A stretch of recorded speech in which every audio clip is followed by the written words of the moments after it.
1300 টাকা কুইন্টাল দামে কৃষকদের কাছ থেকে আলু ক্রয় করতে হবে, এমনই দাবি তুলে পশ্চিম মেদিনীপুর জেলার চন্দ্রকোনার গাছিতলা মোড় এলাকায় ঘাটাল মেদিনীপুর রাজ্য সড়ক অবরোধ করে বিক্ষোভ শুরু।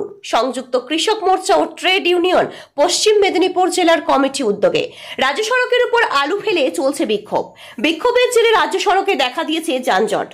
পশ্চিম মেদিনীপুর থেকে শান্তনু বর্ধনের রিপোর্ট, ওয়ার্ল্ড জনতা টিভি। আন্দোলন চলছে, চলবে,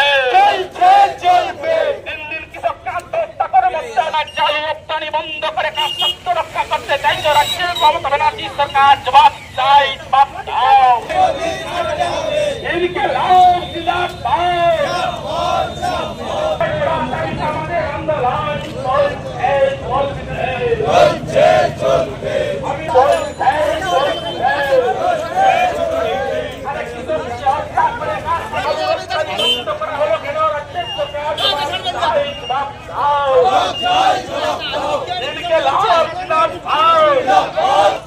অবিলম্বে 1300 টাকা সহায়ক মূল্যে রাজ্য সরকারকে আলু ক্রয় করার দাবিতে আমাদের আন্দোলন চলছে, চলবে।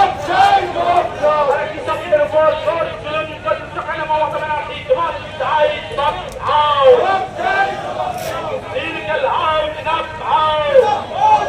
আপনারা জানেন যে কৃষক আমাদের অন্ন তুলে দেয়, আমাদের মুখে অন্নদাতা সেই কৃষক আলু চাষি, তারা এই মুহূর্তে যে দাম 800 টাকা কুইন্টাল প্রতি, সেই দামে আলু বিক্রি করতে বাধ্য হচ্ছে।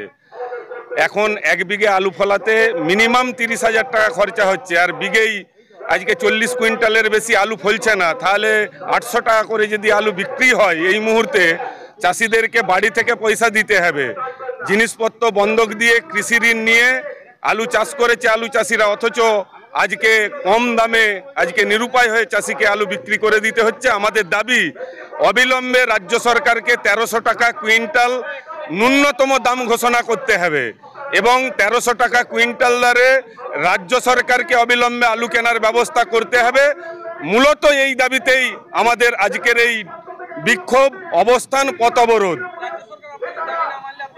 রাজ্য সরকার, এই রাজ্যে 70% কৃষিজীবী, রাজ্য সরকার যদি না এই দাবি মানে, আমরা এই কৃষিজীবীদেরকে নিয়ে ভবিষ্যতে আরো বৃহত্তর আন্দোলনে যাব। আজকে চন্দ্রকোনায় অবরোধ হচ্ছে, আগামী দিনে গোটা পশ্চিমবাংলা জুড়ে এই অবরোধ হবে।